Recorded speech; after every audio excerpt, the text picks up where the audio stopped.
So the call broke. We're back though. Speaking of failure. Speaking of failure, Speaking of failure, this show. Yeah. Damn it. I like to think that Rocktan is subconsciously getting revenge on us. Fuck Rocktan. No. So as I was saying, Ziggler is clearly becoming the villain. Yeah. Like, how do you root for a guy who constantly steals this guy's girlfriends out of spite? I don't know how you like what. How do you root for the guy who's wrecking Rusev's life for no reason? Like it's not like he honestly likes Summer Rae, because he has Lana supposedly. So either he's cheating on Lana with Summer Rae, or he's purposely going after Summer Rae and went after Lana just to get at Rusev. Well, I mean, here's the thing. Lana went to Ziggler, if I recall. Yeah, but it still just she seems did. like, She did, but Ziggler threw it in Rusev's face at every opportunity. yeah. So it just seems like Dolph Ziggler is a fucking asshole who is hooking up with multiple women just to fuck over one guy. Honestly, Womanizer Ziggler works. It worked with his... But it's not a face gimmick. I know, it The funny but thing he's- is, they he's try done to it play up before. Rusev. They try to play up Rusev as emotionally abusive, but you know, people act different under stress. Yeah. He didn't treat Lana like shit until shit started going bad for him. And by that point, Lana was severely out of character, since the Lana we've seen before wouldn't take that shit. Yeah. Yeah, So- Rusev under her control, man.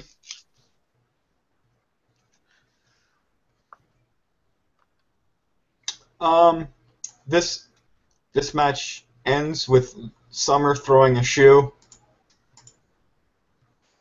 Because who throws a shoe, honestly? Yeah, man. Everyone's making that joke. I know, but we have to make it. No, you don't. You could have easily just avoided it. But yeah, Summer Rae throws her shoes in opposite directions. One hits Rusev, and then Ziggler hits a zigzag. It's all the sort of, oh, is she siding with Ziggler? Was she aiming for the ref? Was she aiming for Rusev, Ziggler? Was she aiming for Cole on commentary? That would have been great if she threw the shoe so hard it went over Rusev and landed on Cole. I gotta admit, this is one of the reasons why the Divas Revolution isn't working. It's You're because trying to play up like we're treating women seriously, and then you have this shitty angle playing at the exact same time. Yeah. You know, This that's shitty a angle really where good women are treated as objects. Yeah. Ugh. I cannot wait until they And do like Summer Rae just changes allegiances because Dolph Ziggler's cute or some shit. And he gives her nice shit. And she makes a I cannot terrible wait. hit. I cannot wait until the feud comes to a close with Lana going back to Rusev and Ziggler turning heel. I will be okay with that. I still want the version of the feud where Braun Strowman just attacks everyone involved and just throws them around. He juggles them. Yeah. But while everyone's moving around and making me nervous that somebody walked out on the call again. The Okay, tag well, title later. match. Oh yes, the Dudley Boys versus The the Dudley Boys versus the New Day. Save the tables. And boy, did they save the tables. for later. Oh yes. By the way, did you guys sign the save the I tables did not. I petition? did see it, but I did not sign it. Barack You're Obama did. non-politically involved Barack ass. Obama did, as did who But else? not Donald Trump. He hates tables. Yeah. Also, Jake from State Farm signed it.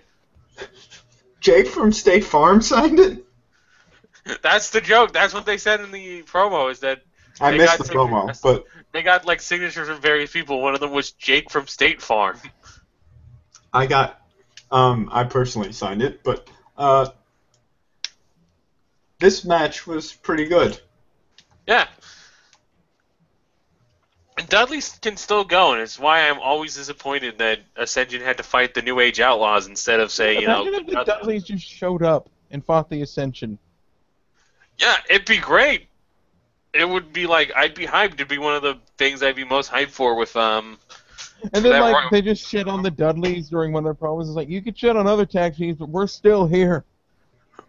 We're the Dudleys, and we're going to kick your ass. I was in Florida for an extended 6-year stint in a Disney World. I was at a long Disney World vacation. It was awesome. Didn't have enough tables though. Just not after I was through with it. I just love if they just show, like, if they just cut to a clip of Bubba and Devon at Disney World with Mickey Mouse ears on their heads, going through picnic tables and being thrown out by Disney security. They already powerbombed one of the mascots And from our R-Truth. table. That's R-Truth. Oh, fucking God, I forgot about that. I went to Disney World. Oh my God, that was amazing. R-Truth going to Disney World. I forgot about that. Yeah, the Dudleys in the New Day put on a good match. Where Xavier Woods continued to be awesome on the trombone. While being Rufio from Hook. While being Rufio, which did get a Rufio chant, which was great. Which somehow JBL mistook him for Leonidas. Even though Well, he to be looks fair, nothing JBL like Leonidas. To be fair, I believe that JBL is Fighting the war of Thermopylae. is pouring vast amounts of alcohol into that Mountain Dew he doesn't drink. That would be great. Absinthe. That would be great if they cut to commentary one time and he just had a flask and was Pouring it guzzling. into the Mountain Dew. No, he was just drinking straight from the flask and like, oh right, Mountain Dew. In a paper bag. Oh, he had a 40. Where'd you get that? Ron Simmons brought it for me. Damn.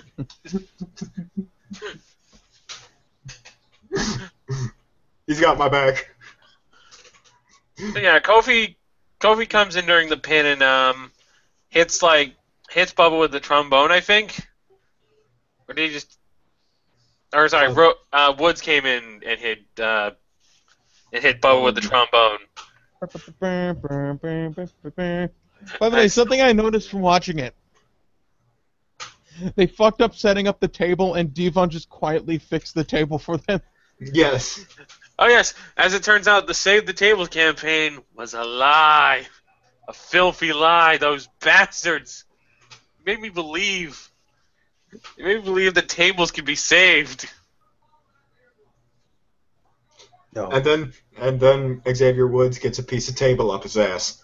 Yeah, and has a seizure. A power stomp so hard he just kept shaking. Next, low point in the show. Oh, the Divas title match. I thought it was pretty good.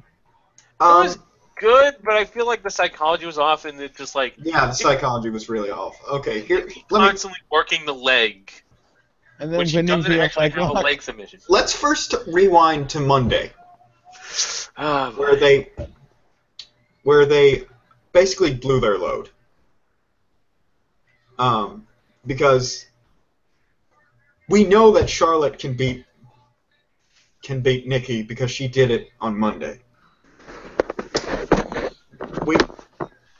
We know for a fact that Charlotte can wrestle circles around Nikki because we saw it on Monday. Yet when we get to Sunday, Nikki gets 90% of the offense. The sense this makes, it does not compute. And Nikki keeps working the legs, theoretically. Either she's setting up for the rack attack, which makes no sense, or she's trying to prevent Charlotte from applying the figure eight, which Charlotte does anyways. How much you bet they were going to have like a 16-minute match, and they were just told, "Oh, you got to do 10 now." That match felt really long because of Nikki's extended period of offense.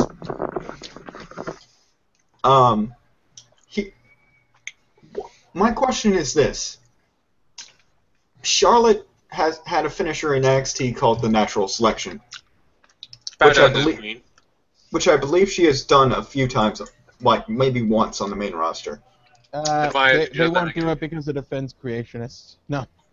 Then why not call it the Bow Down to the Queen, which is what they used to call it? Anyways, why did this match not end in the Natural Selection? Because, I was really happy to see Nikki tap out, obviously, but the way they worked this match, that ending made no sense. Oh, yeah. It was like killing a pig in his house. What? No, there are kids screaming outside. God damn Also, it. those aren't...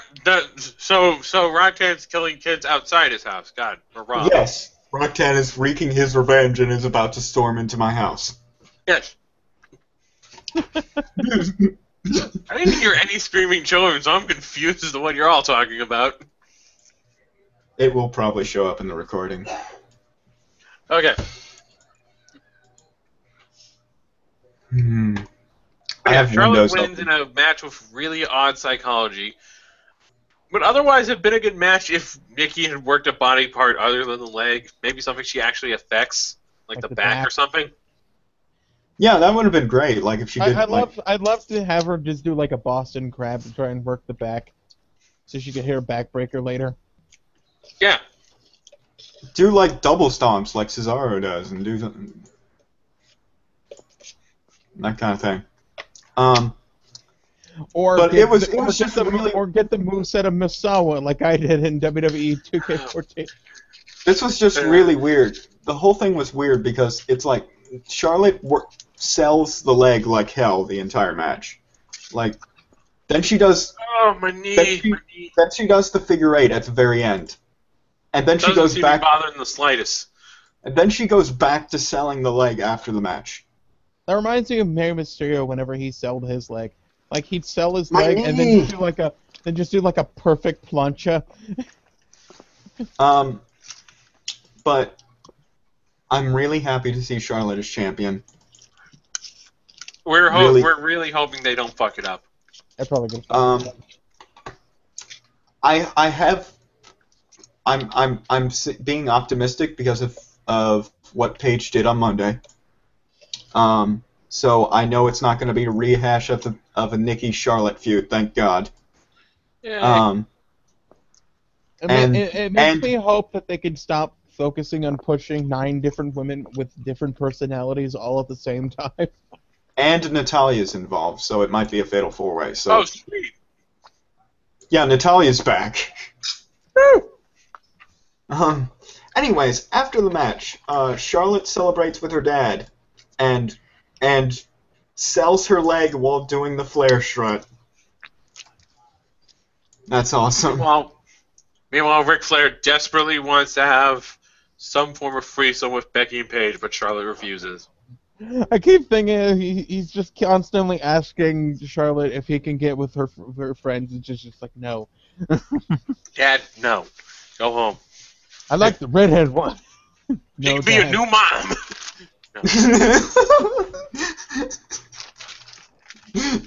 Oh my God, no. What's funny is you can kind of imagine that. Yeah, that's the problem. Want to take a spin on Space Mountain? Woo! How many times have Ric Flair been divorced before? Isn't it like somewhere up in... You ever had a daughter younger than you, Charlotte? You ever have a mom younger than you, Charlotte? No! Anyways, JoJo catches Kevin Owens backstage, and Kevin Owens brags about how good he is before walking off. And then turning around and walking the other way. Oh my God, that was my favorite part. I was like, oh wait, wrong way. The thing about Kevin Owens is whenever he actually did go the wrong way. but he just managed to work it in. Kevin, the thing about Kevin is whenever he makes a mistake, he works it really well. The whole I speak English as well as Hideo does. Oh my god, that... Obviously right.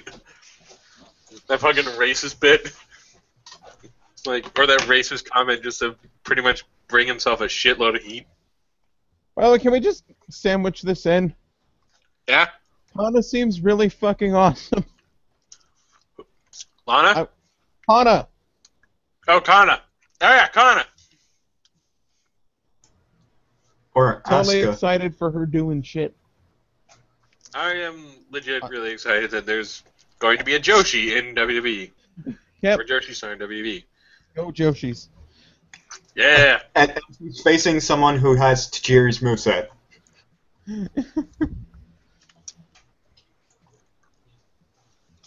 Anyways, the Wyatt family versus Roman Reigns, Dean Ambrose, and a mystery partner. Who was not the guy who got arrested. Honestly, when he ran in, I thought for a split second they showed him on screen. I'm like, oh my god, it's Savio Vega. Nope. So, something's weird's been happening over the last couple of months, and I actually noticed this. Every time What? there's a fan run-in, it's always been with a member of the Shield. Yep. It's always Dean, Seth, or Roman that get the fan run-in. Whether it's the briefcase to the head, whether it's someone... Trying to tackle Dean Ambrose. Yeah. And someone walking down the ramp with Seth Rollins. I admit, the funny thing is that guy who had appeared behind Roman and Dean said something like, "I'm here, brothers." Yeah. I don't they know got if he arrested. said... The best part of it is when Bray says, "Was that your guy?" and Bray was a really good Also- recovery on Also, that. if you want to see something obnoxious, you could look up how Jericho reacts to the situation. yeah, Jericho was not a fan. Oh, Jericho didn't find much humor in it. No, he's just like, "We have the rights to kick your ass," and they're like, "No, that's assault." Actually, I- that's a very old school wrestler. Yeah, that's an old school wrestler mentality, but then again, we've already discussed how Jericho might not be with the times all that much. Well, I mean, when you go back to like for instance, you talk about Jake the Snake's first time in wrestling was he thought wrestling was real when he was 17 and tried to do a run-in on an old guy who worked with his dad, and the old guy stretched him, knocked him out, and then woke him up so he could crap his pants. That's true. That does sound like an amazing story. And he's like, and he said, and that guy took it easy on me because he found out who I was. He's like, imagine what he would have done to me if I wasn't the son of Grizzly Smith. So, So, the actual partner is Chris Jericho. which automatically means the Shield are losing. Yep. Because It's Chris like- Jericho's here to Jericho. Jericho. I'm here to put over young people. He's one of the few people who's really trying. I mean, John Cena's trying, but WWE's not really behind him putting over young people yet. They're scared of having John Cena lose Yeah. because they don't know if they can have another big face to take his place. Well, that's because they keep cutting the legs off of everyone who tries. Yeah. They're more concerned with keeping up Cena's merch sales than trying to make merch sales for anyone else. Like, A concept that is baffling because that's money still in your pocket. If their entire roster had 1/10 of John Cena's sales, that is like 5 times John Cena's sales. Dean Ambrose outsold John on Black Friday of last year, and And they never use them again. he was never. He has come on the cusp of being the guy several times in his feud with Seth Rollins, but they never let him do it. Whenever he gets to that point, he's usually just gone for a couple months, and people kind of cool off on him again. Yeah. Anyways,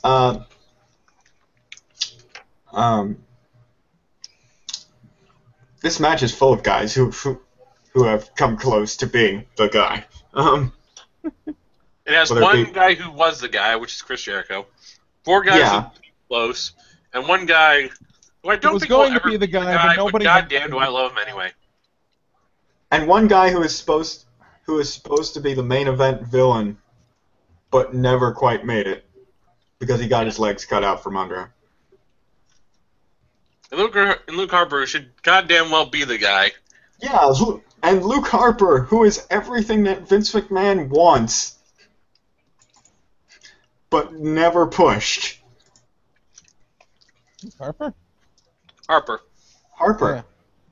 And they have Braun Big- Strowman, who I don't think will ever be the guy, but goddamn do I love Dude, seeing they him destroy. they protect the shit out of Braun Strowman. Like, I mean, he's green as shit, but like yeah, they use him. he's- They use him perfectly. I have a fear that he might come to the same fate as Eric Rowan, but Great But- Khali. but if they can keep him with the Wyatts for a long period of time, enough period of time for him to learn how to work, he'll be great. Braun Strowman is a better Baron Corbin than Baron Corbin. He Yeah. is even a strong man with a soft face. Plus, he can cut a promo, so and he's scary as shit. Like Khali doesn't agree. legitimately, if I was approached on the street by Braun Strowman and he did what he does on Raw, I would run Yeah. as fast as I could. Like, the match Oh. was good. Yeah, the match was pretty standard, but it was good. Braun Strowman was the highlight, I feel. Yeah, That's well, taking nothing away from Bray and Braun- Luke, but goddamn. Braun murdering people is great. It is fun as hell to watch, because we've really had that guy who just shows up, he doesn't take move, you can't put him down, but he can put you down easy. I mean, honestly, I think like Braun could learn a fair bit from Mark Henry, because this reminds me of Hall of Pain Mark Henry. Just a force of destruction. So yeah, the Wyatt family win after Jericho tags himself in and tries to do a code breaker on Braun Strowman. Braun Strowman just flat out grabs his legs, and I was like, holy shit. He's like, "No, I'm not falling over." It's like, yeah, fuck you, I'm just gonna pick you up and then I'm gonna destroy you. That sleeper he does is brutal. Oh my god. It is really nice. At first I didn't get it, but when Allie explained to me, it's just like, he's just straight up choking the life out of a dude. Yeah, it's a mix of a bear hug and a sleeper. And he's tall enough that most guys' feet won't touch the ground when he does it. Yeah.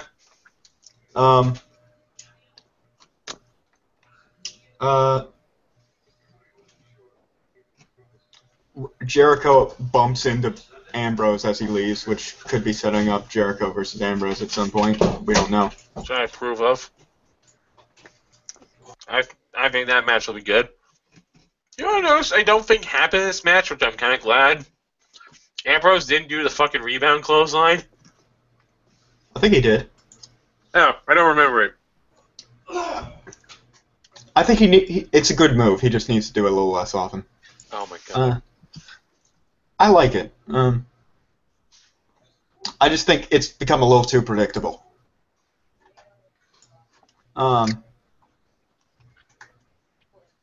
Because it's like, as soon as he gets hit, it's like, oh, rebound clothesline. Yeah, we've made fun of that shit a lot. Um, Lightly shove, rebound clothesline, all that shit. John Cena.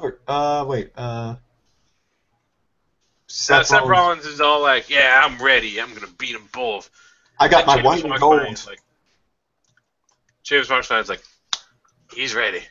I'm ready too. Again, intensity from Sheamus. Cool promo. Setting up for an angle that just doesn't work out. But we will get that. But first, the U.S. title match. Who here is going to walk away with America? Match of the night. Yeah.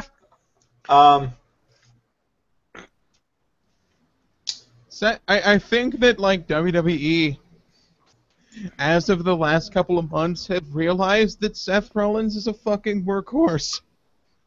Yeah.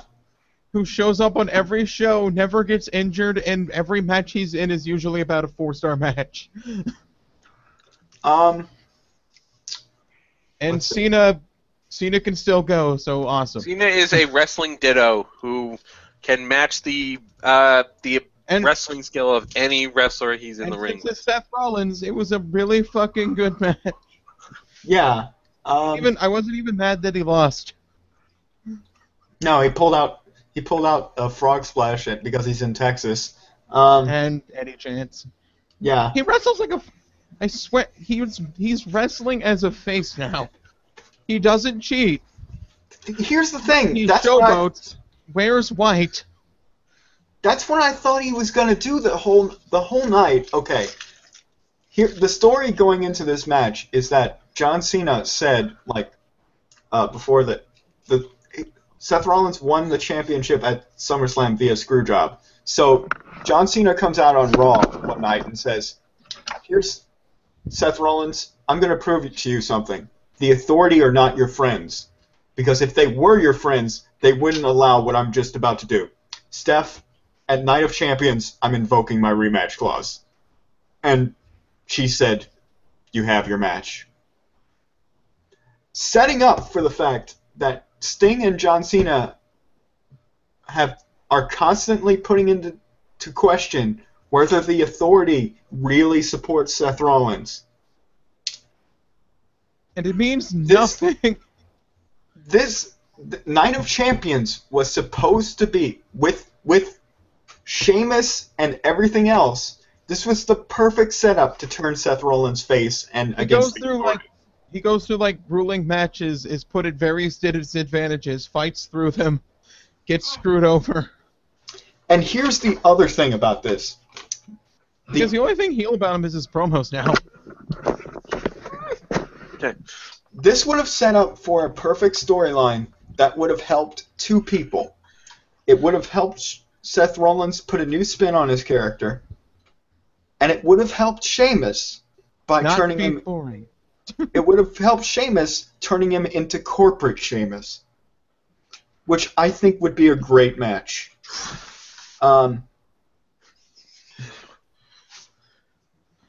So Cena wins his match with Rollins, and then Rollins tries to escape, and Cena AAs him after the match. Onto the floor. What a dick. That's a dick move. That guy has a title match coming up. Come on, man. Again, what the fuck? He has a family. Seth Rollins, your villain, quote unquote. You're a villain who just wanted to go back and take a break or something. Sting comes out. Sting, the ultimate babyface who has never turned heel, does not wait for his injured opponent to recover. Starts fighting Seth Rollins while he's fucked up. Rollins manages to win anyway, with no cheating. Rollins manages to win, and Sting gets fucked up because he's 53 years old and took two. And got whiplash from a buckle bomb. And took 2 buckle bombs. That was scary. Was watching Rollins Irish whip him and just Sting fall down. Yeah. Well, you could tell Rollins is trying his best to protect him. His enziguries didn't even fucking hit, and you could hear him loudly calling spots. I think it's just a matter of Also, Sting spent 10 grueling years in TNA. Also, let's just say when it just constantly cuts to the heel showboating, there's something wrong. Yeah. Usually. Yeah, I mean, that was if you go back in time and watch Owen Hart versus Stone Cold at SummerSlam, and as soon as that tombstone hits, Owen spends a lot of time taunting. Taunting to cover up the fact doctors are currently looking at him. Yeah. Yeah. Taunting to cover up the fact that he might be paralyzed. I'm upset, but I'm pretending to be a heel. Wipes tears from his eyes. Yeah, I did that. Did he cry during that? No, it's just he looked somewhat upset. Oh, okay. They had to like discuss. You could clearly just see Rollins discussing with the Rev. Now what? Shit. Now what? It's Then he like, do I wins just via roll- pin then him he or wins- what? Then he wins via roll up. Yeah. It wasn't Um, bad for what we got, but it was probably a wise move to stop that match. Really. Yeah. So, here's where they fuck up. Sheamus comes to cash in and Sheamus establish, comes to cash in a natural which he has set up I'm several not times. being loud. What the fuck? The C show. Always interrupted by C-show. family. The C show where I'm interrupted by fucking yelling family. Anyways, Setting up Seth Rollins as a massive underdog for doing 3 full matches in one night. yeah. And then Kane ruins everything. Kane somehow manages to ruin this, which is Showed like, up and stopped a good thing from happening again. how does this keep happening? How does Kane just always ruin everything? Sheamus looks stupid. Now we're stuck in another feud where Rollins fights a 50-year-old man. Okay, so Rollins is still heel for some reason. Mega Fighter is opening chips. I'm Hold on, crinkling a bag. Allow me to also open chips. So. No. Rollins is still heel. Sheamus looks stupid. Kane is in a main event feud again, which Kane should be not in main event feuds because he's always best in Road like, agent by this point. he's always best in like, the tag team or like the secondary belt. I'm going to steal a joke I saw on Twitter. It's an October. We're heading into an October pay-per-view. Brock Lesnar is facing Undertaker in Hell in a Cell, and Kane is in the main event for a title match. What year is it?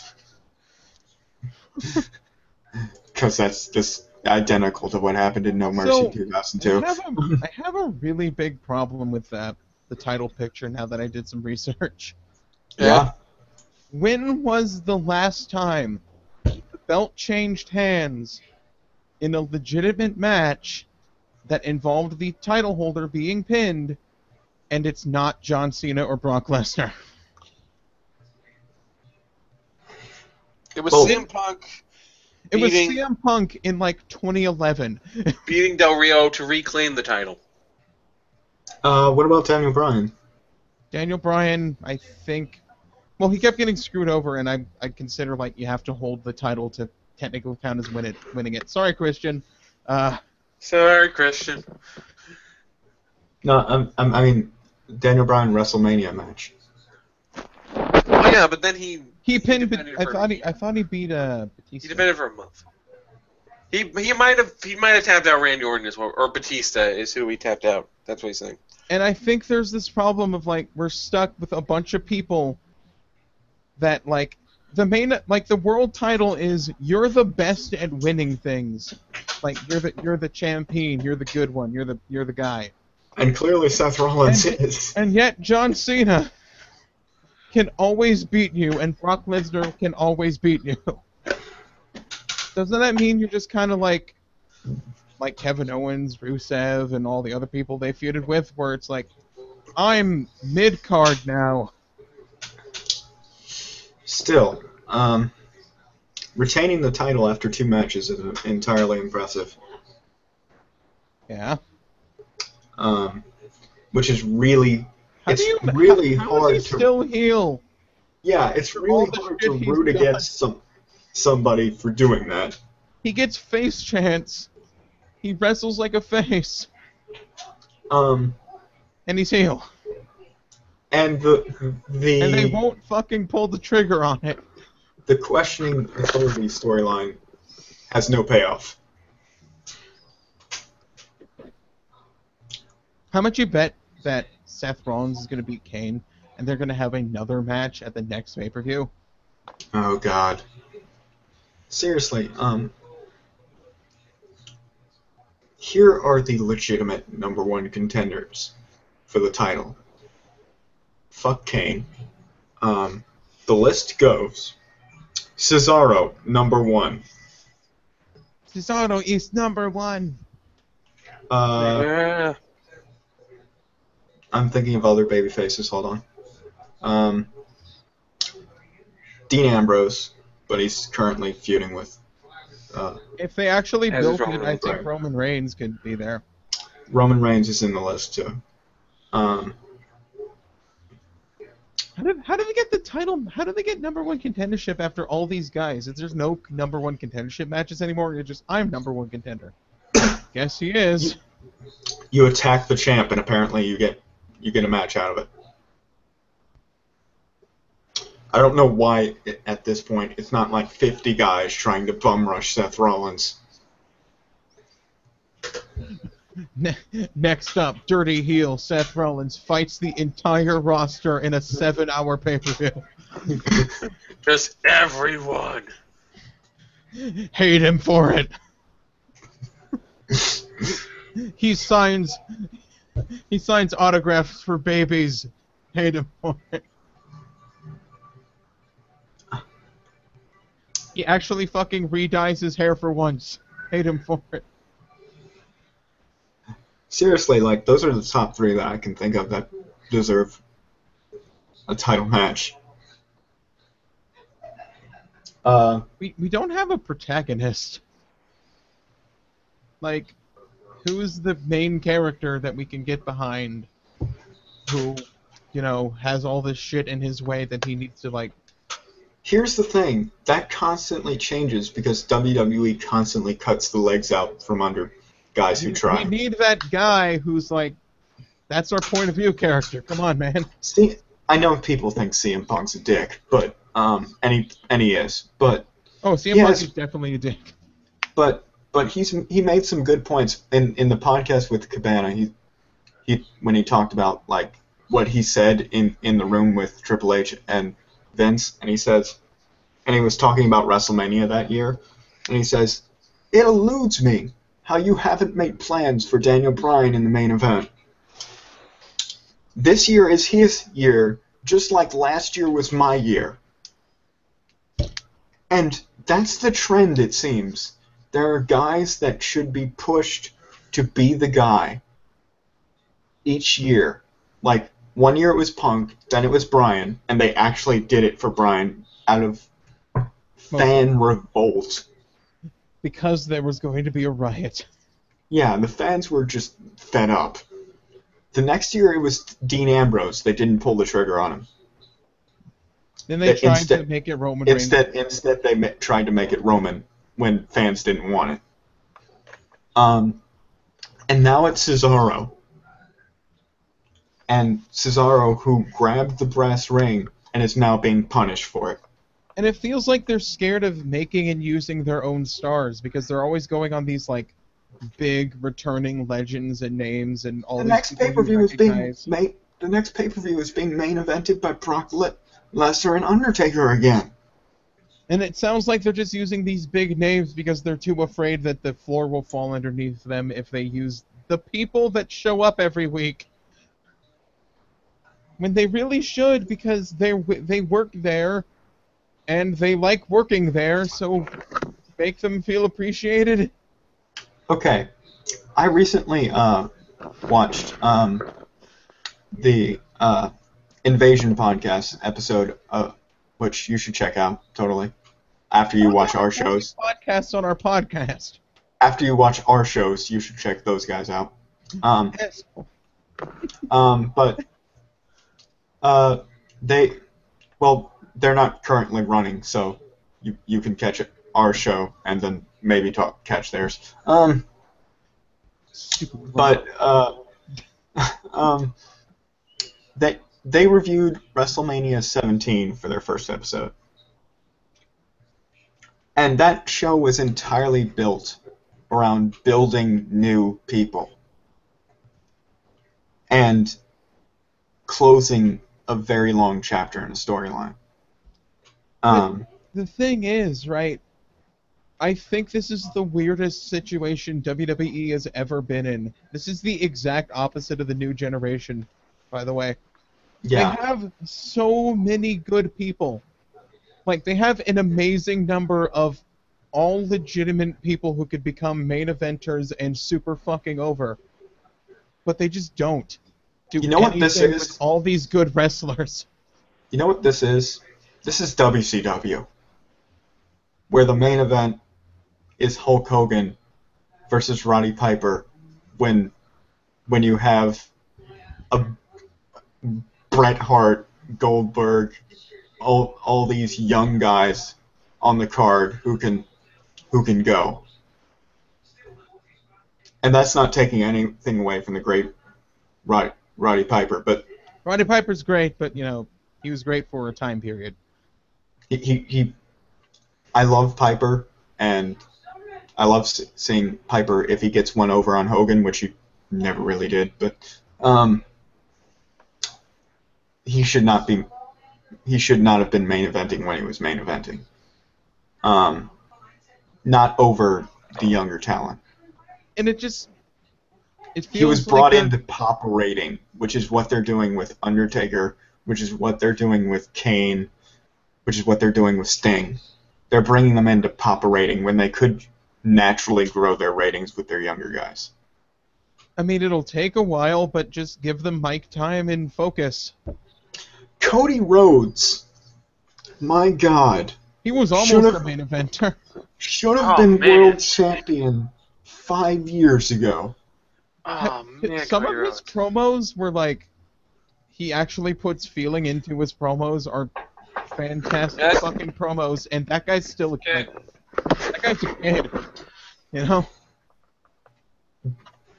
He's made every gimmick he's gotten work. He had dashing Cody Rhodes. He's fucking Stardust right now, and it works. He had undashing Cody Rhodes, which he wore a plastic mask, handed out paper bags, and talked in a monotone and made it work. And now he's Stardust. And he's making it work, and he's basically the Riddler. I'd never heard of that problem before, where your entire locker room are all fantastic wrestlers, Do you know how bad it is? and you don't use half of them. Here's the worst part. So Finn Balor did an interview recently. Yep. And they asked him about WrestleMania week. And he says he thinks that he's not promising anything, but he thinks that NXT is going to have their own event come WrestleMania week. And this is the next sentence he said. He said basically, and I'm paraphrasing, don't think this is a direct quote, but he said, some of us may not want to work WrestleMania because we might want to stay on our own show. That's how bad it is. Well, you saw what happened to Itami. He just showed up and got eliminated. No, this is how bad it is. Your guys who are in developmental don't want to be on the main roster. Finn Balor is content as NXT champion. And everyone says, or at least a lot of the legends agree, that Finn Balor has the potential to be a fucking huge success. Well, first of all, look at him, and second of all, that's what they've said about. That's what I said all about Cesaro. That's what they said about all the members of the Shield. That's what they said about Cesaro, Kevin Owens. And Kevin Owens, Bray Wyatt. they have so many fucking great wrestlers. And they're all in shitty feuds or like not relevant or they're feuding for like an IC title or something. Honestly, WWE has the greatest roster of talent it has had since, I'd say, the Ruthless Aggression era. And the shittiest writers. Do you know what this reminds me of? What? It reminds me of 2011 TNA, where we Yeah. had this horrific main event scene. Then we had all these awesome indie guys in the undercard, and it's just like, if you want to have a great TNA experience, watch like the first hour of the show, and then turn it the fuck off. By the way, since we're talking about talent that WWE completely misused, EC3. EC3. You fucking missed the boat there. He had Jesus. so much personality. The only problem was he couldn't wrestle, and you can teach people how to wrestle. I'm gonna be so sad, by the way, when TNA goes under. Not for Dixie, but for guys like EC3, who are so good and are just and belong in the main event, but they're gonna sink because they're stuck in a company that's just made bad decision after bad decision. The Kurt Angle show. Kurt Angle has indicated he's not renewing his contract. Well, he's not going to be on TV anymore. That's probably a good motivator. Yeah. I think Kurt Angle wants to be on TV. I think Kurt Angle wants to retire at this point, but, Maybe. and he should. But, yeah, like, there's been shitty rosters with some gems. There's been kind of mediocre rosters or spot monkey rosters or rosters full of big fat people like 1995 WWE. So word is it's that time of year where Raw's ratings drop severely because they're up against football. And that causes Vince to freak out and make changes. So hopefully Vince will find out that the change he needs to make is to push more young talent and to push these really promising guys.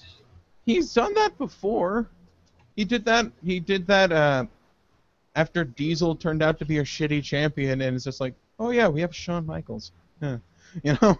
Well, Shawn Michaels politicked his way into that position, but yes. Well, they still used him. Yeah. I mean, I'm just not saying that's the best comparison because none of the guys have the leverage that Shawn did. But if they can, because let's face it, Randy Orton is gonna be on his way out soon. By the way, I found out Randy Orton is younger than both Sheamus and John Cena and Brock Yeah. Lesnar. Well, it matters how many years you spend in wrestling, not Yeah. how old you are. He's been wrestling since like he was 19, so. Yeah.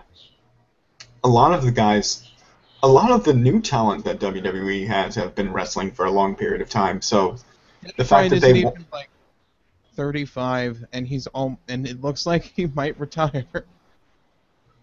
the fact that guys like Kevin Owens have been wrestling so long means that they have a lesser time window to work with. So they don't have time to flounder while creative comes up with something for them to do. So this needs to be fixed soon. And they need to stop the thing where, like, they're put in a big-time feud, and then they lose, and then for, like, the next 3 years, they're just kind of mid-carders. Exactly. So, They did that to Daniel Bryan, by the way. yes, they did. They've done it to Barrett. They've done it to Miz. Miz, by the way, Miz was in a World Heavyweight title match, legit. Miz, by the way, the only entertaining thing about the Ryback Big Show feud. Yeah. The Miz TV, despite being shitty in the past, was one of the highlights of the Bellas versus PCB angle, where we thought he was going to get his shit pushed in by winning. It's like, yeah, kick his ass. They just do every submission on him. A bank statement disarmor figure 8.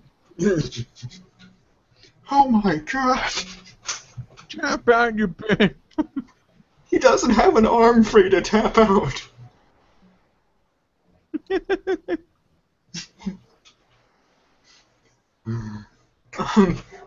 Seriously, that would occupy all of his limbs. Well, let's see. Fujiwara, kind of a crossface and a Crossface occupies He'd an have arm. one. He'd have one arm. No, he wouldn't, because the crossface would take the one arm and the Fujiwara would take the other. But yeah, but she doesn't do the omoplata part of the arm. She doesn't do the arm trap. She doesn't? No. She should do it anyways. Fucking give Daniel Bryan that arm. It's not a woman. I don't care. Daniel Bryan in a dress. And that's how we're going to end the show, folks. Daniel Bryan in a dress. If you want to know where Mega Fighter went, he's doing dishes because dishes. Yes. This depressing talk about how wrestling's going recently is sponsored by Power Thirst. And Mountain Dew. Drink the urine.